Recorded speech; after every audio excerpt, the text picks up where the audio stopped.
Leo la palabra de Dios en el nombre del Padre, del Hijo y del Espíritu Santo. Primera de Corintios 10:16. La copa de bendición que bendecimos no es la comunión de la sangre de Cristo. El pan que partimos no es la comunión del cuerpo de Cristo. Oremos.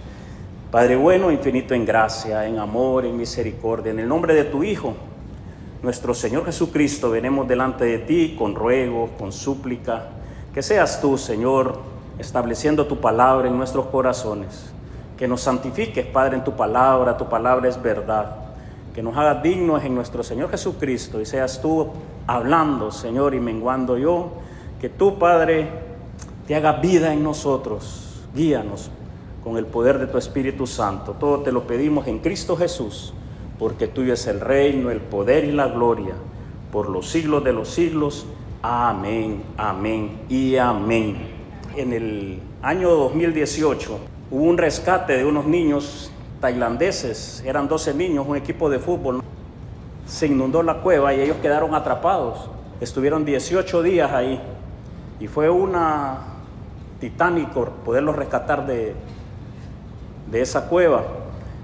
Pero esos 18 días que ellos estuvieron ahí, comentan ellos, que jamás habían vivido una convivencia, una comunión, una fraternidad, una unidad, un apoyo, hasta una fe de que iban a ser rescatados. Y que ellos, por lo general, un equipo de fútbol se lleva muy bien, pero aún ahí la unidad, su amistad, la fraternidad, la armonía, el amor entre ellos creció. Y eso fue lo que me llamó la atención, amado. Si estos niños atrapados en una cueva oscura alcanzaron a tener comunión entre ellos, amarse entre ellos, una fraternidad inquebrantable hasta el día de hoy, ¿cuánto más nosotros, que no estamos en una cueva, sino que estamos en la fe del Hijo de Dios, que estamos, amados, conociendo todo lo que nuestro Señor Jesucristo hizo para rescatarnos a nosotros, para darnos la redención, la vida eterna, el perdón de nuestros pecados? Máxime deberíamos de tener una comunión entre nosotros como hermanos. Pero hoy en día, amados, en muchos lugares, cuando se habla de comunión, lo ven como un ritual vacío, como un momento incómodo, como un requisito más, que no sea así entre nosotros. Y Pablo nos hace esta pregunta: ¿entendemos lo que hacemos cuando venimos a la cena del Señor, a la mesa del Señor? Pablo nos hace esta pregunta: ¿entendemos lo que significa, el significado que tiene? ¿Comprendemos lo que estamos haciendo? No es un símbolo tradicional, es la comunión con nuestro Dios y Padre.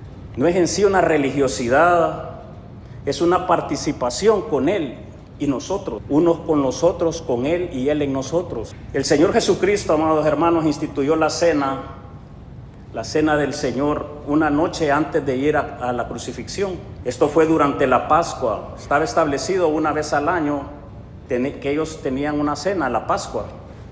Y en esa Pascua estaban celebrando cuando Él tomó el pan de esa Pascua. Todos sabemos lo que es la Pascua, ¿no? La Pascua es cuando el Señor manda a Moisés a que sacrificaran un cordero y la sangre del cordero lo pusieran en los dinteles y pudieran la familia reunirse a comer el cordero. Y el ángel de la muerte no pasaría por donde mirara la sangre. Todo este tipo de Cristo simboliza a Cristo, nos lleva a Cristo.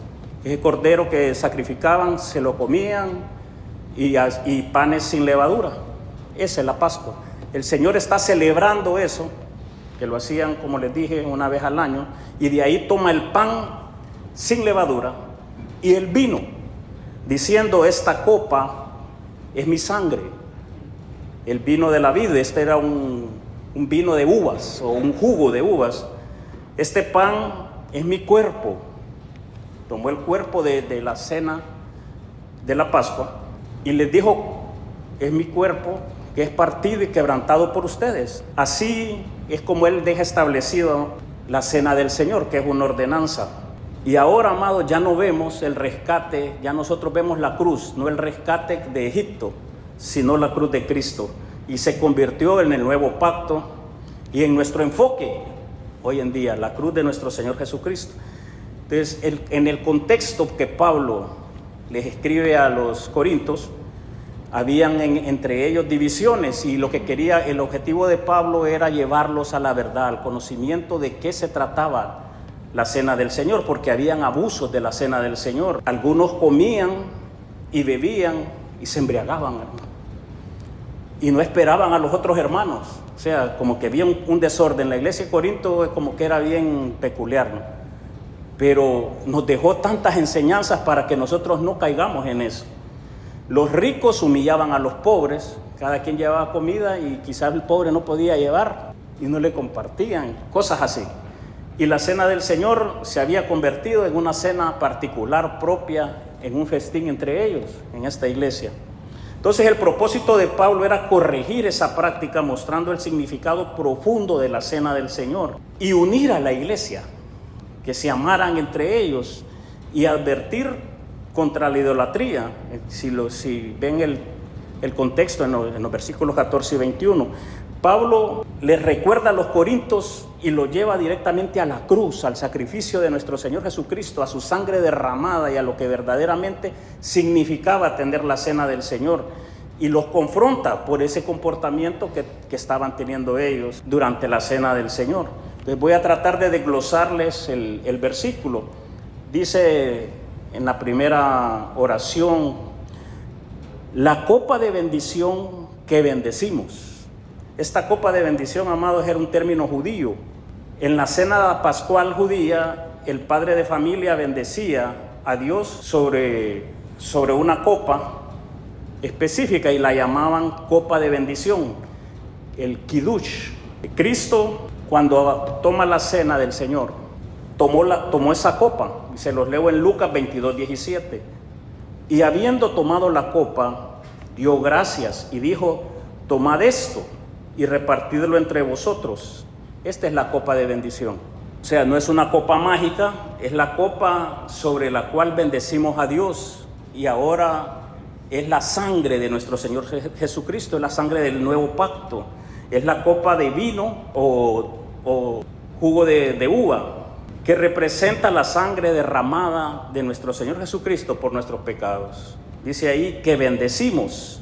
Esto es un agradecimiento, amados. Ellos agradecían cada año el salir de la esclavitud egipcia, de la manera como Dios los rescató, los sacó del pueblo, y todo esto apuntaba a Cristo. Ahora nosotros levantamos agradecimiento, una oración de agradecimiento en la presencia de Dios, dando gracias por ese sacrificio en la cruz y haciendo memoria de todo lo que Él hizo y cómo nos rescató y cómo ofreció su sangre para perdón de nuestros pecados. Voy a la siguiente sentencia. Dice: ¿no es la comunión la sangre de Cristo? Amados, la comunión entre nosotros, está diciendo aquí el verso, ¿qué es? Es la sangre de Cristo por la cual hemos sido justificados, lavados, redimidos, santificados. Es un sacrificio doloroso de nuestro Señor. Y ahí debemos ver nosotros la comunión que debe haber entre cada uno de nosotros. Esto le llaman koinonía, y el significado es una participación conjunta en la mesa del Señor. Es compartir, y un compartir en común, en comunidad. Es una asociación íntima con Él, amados. Es ser un pueblo que imita a Cristo. Imitarlo, amados, en su comportamiento y también muchas veces en sus padecimientos. Dice: de la sangre de Cristo. ¿No es la sangre de Cristo la que perdona nuestros pecados? Su sacrificio vivo, el que nos lleva al Padre. Es una pregunta que Él hizo. Y propiamente, amados, cuando tomamos la cena del Señor, no es la sangre literal del Señor. Esto apunta a Cristo, es una simbología, ¿no? Pero sí apunta a una realidad, a una verdad sacrificial, y cómo Él murió en el sacrificio que Él murió. Hacemos memoria de eso.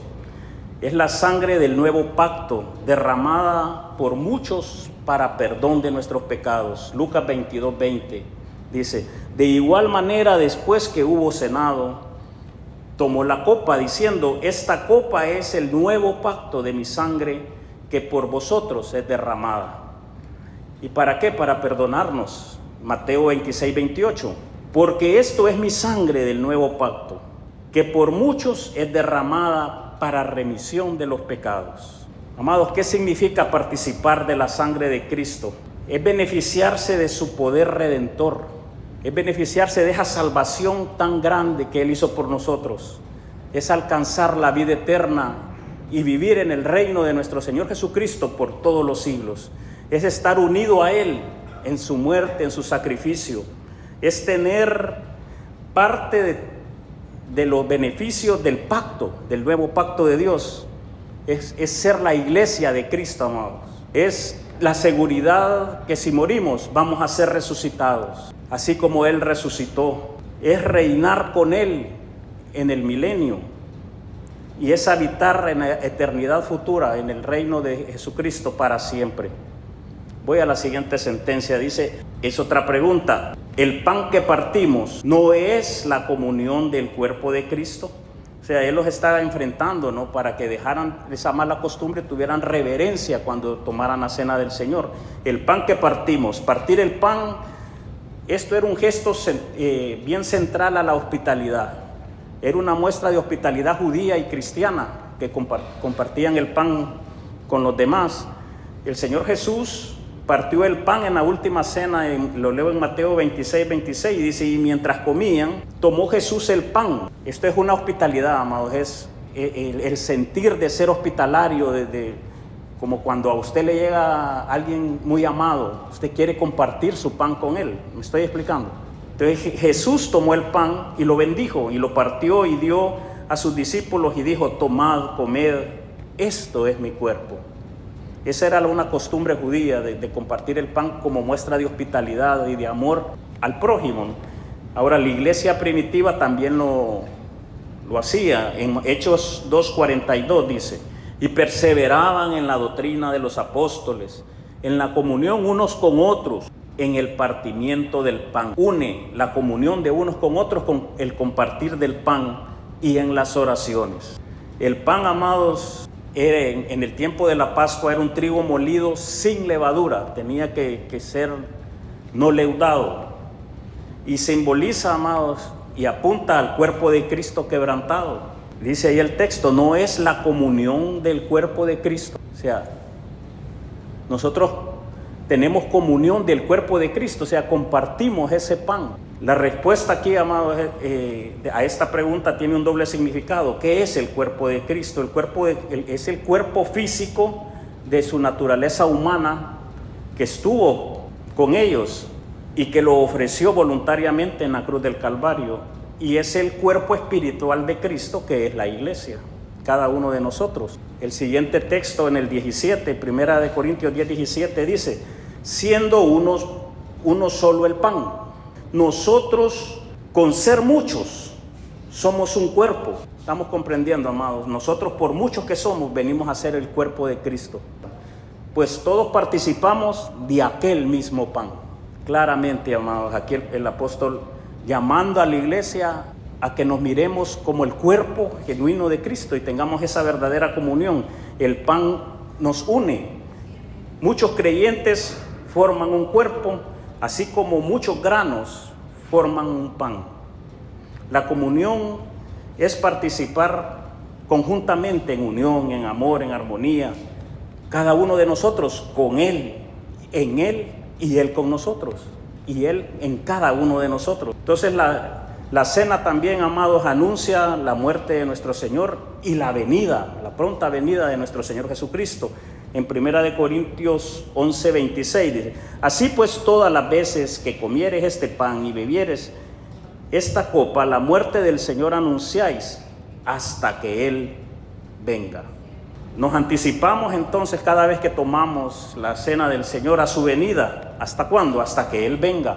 Tenemos que seguirlo haciendo, es una ordenanza hasta que Él venga. Miramos hacia la cruz y miramos hacia su segunda venida. Hacia esas dos direcciones. Hacemos memoria de Él en la cruz del Calvario y estamos a la expectativa, esperando con fe su segunda venida. La cena, amados, es hacer memoria del nuevo pacto. Lucas 22:20 dice, esta copa es el nuevo pacto en mi sangre, que por vosotros es derramada. Ese pacto, amados, requería sangre sí o sí. En Hebreos 9:22 dice, y casi todo es purificado según la ley, con sangre. Y sin derramamiento de sangre no se hace remisión. O sea, si Él no va a la cruz a morir por nosotros, amados, a llevarse todo el castigo que ameritaban nuestros pecados, Él lo cargó. Éramos nosotros los que teníamos que padecer, pagar. Por eso es que los pecados solo se pagan en dos lados. O se paga en la cruz de Cristo o lo paga en un infierno eterno donde ahí nadie sale. La sangre de Cristo sella el nuevo pacto de gracia, de amor, de misericordia para con todos nosotros. En la cena del Señor, amados, recordamos ese pacto. Participamos del sacrificio único de nuestro Señor Jesucristo. No es un nuevo sacrificio, sino que es un único sacrificio que Él hizo por nosotros.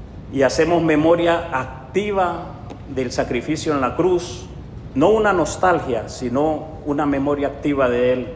Ahora tratemos de aplicarnos esta palabra. Les quiero leer para eso 1 Corintios 11:28. Dice: por tanto, pruébese, apliquémonos, cada uno a sí mismo, y coma así del pan y beba de la copa.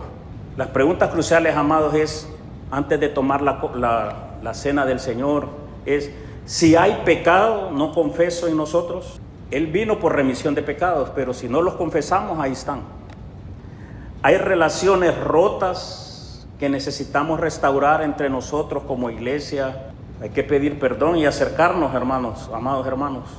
Él no recibe ni aún ni la ofrenda, sino que mandaba a ponerse de acuerdo entre los hermanos antes de ir a ofrecer la ofrenda. Otra pregunta sería: ¿vengo con fe genuina o lo hago por rutina?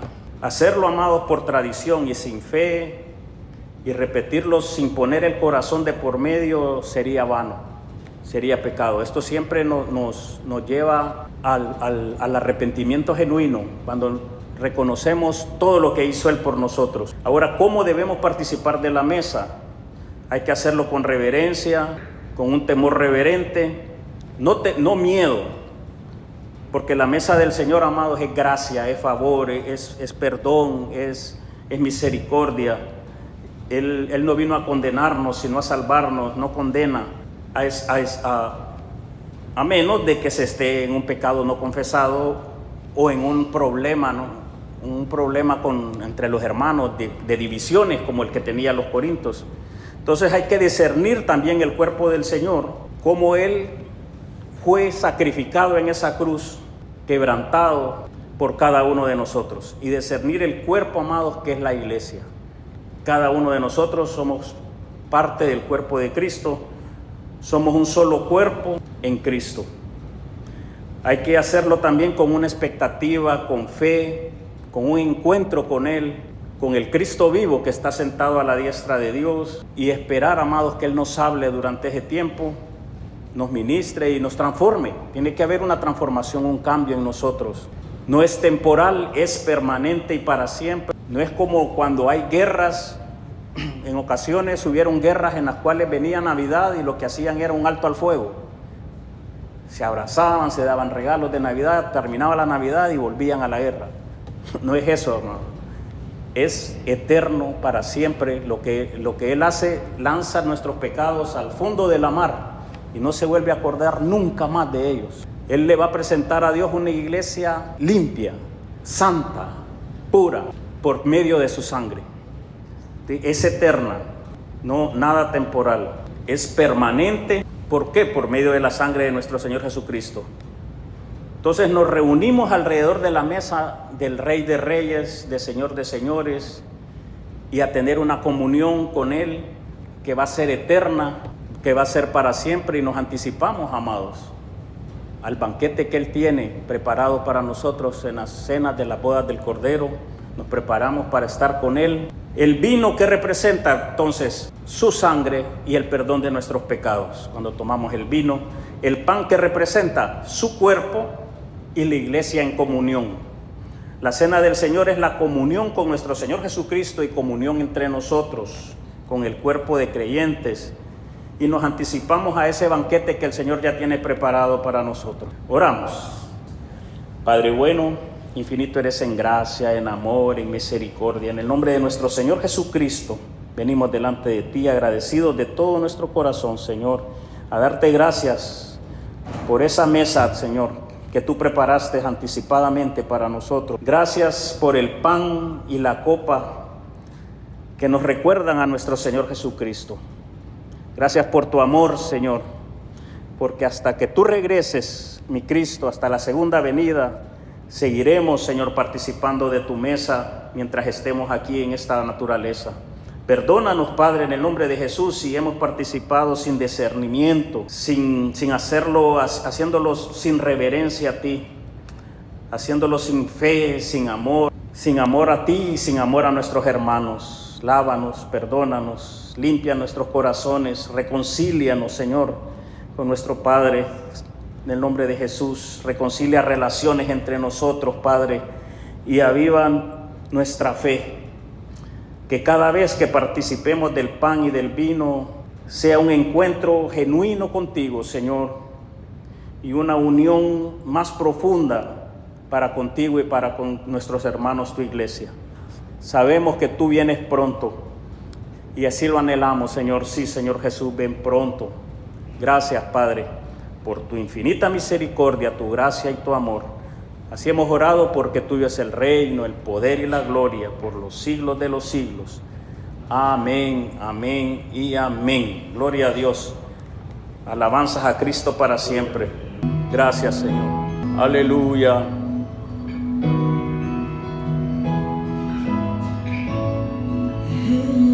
En ti encontramos sanidad, libertad, en tu presencia, Padre. Que podamos tomar, Señor, del pan y del vino, completamente perdonados, dignos en ti, Señor. En tu presencia.